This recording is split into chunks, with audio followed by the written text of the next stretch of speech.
തന്റെ സർജറികളെ കുറിച്ച് തുറന്ന് സംസാരിച്ച അശ്വിൻ.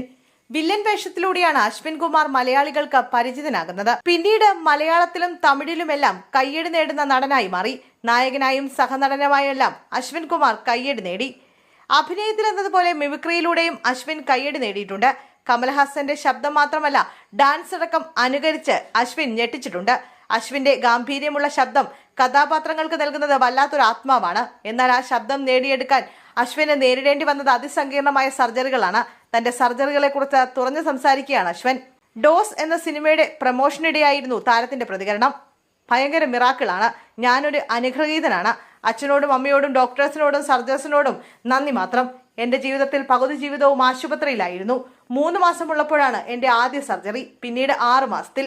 അങ്ങനെ ഇടയ്ക്കിടയ്ക്ക് സർജറികളായിരുന്നു. സ്കൂളിൽ എനിക്ക് വെക്കേഷനേ ഇല്ലായിരുന്നു. വെക്കേഷന് നാട്ടിലേക്ക് വരുന്നത് സർജറി ചെയ്യാനോ ഡോക്ടറെ കാണാനോ ആയിരിക്കും.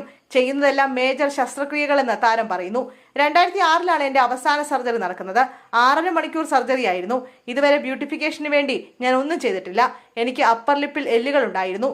ചുണ്ടും പാലറ്റും ഉണ്ടായിരുന്നില്ല. ചുണ്ടും മൂക്കുമായി ചുരുണ്ടിരുന്നു. സൗണ്ട് തോമയിലെ ദിലീപിന്റെ കഥാപാത്രത്തെ പോലെ. സംസാരം പ്രശ്നമായിരുന്നു. ഞാൻ ഇന്ന് മൾട്ടി ലാംഗ്വേജ് സിനിമയിൽ ഡബ് ചെയ്യുന്നു. അഭിനേതാക്കളെ അനുകരിക്കുന്നു. ഇത് എങ്ങനെ സംഭവിക്കുന്നുവെന്ന് അറിയില്ല. ഗ്രേറ്റ്ഫുൾ ആണ് ഞാൻ എന്ന് അശ്വിൻ പറയുന്നു. ഡോസ് ആണ് അശ്വിന്റെ ഒടുവിലിറങ്ങിയ ചിത്രം. ജോജു ജോർജ് നായകനായ വരവാണ് റിലീസ് ചിത്രം. ഈ അടുത്തിറങ്ങിയ സ്പായിലും അശ്വിൻ അഭിനയിച്ചിരുന്നു. സിനിമകൾക്ക് പുറമെ OTT സീരീസുകളിലും കയ്യടി നേടിയിട്ടുണ്ട്. മേനക, 1000 ബേബീസ് തുടങ്ങിയ സീരീസുകളിലും അശ്വിൻ അഭിനയിച്ചിട്ടുണ്ട്.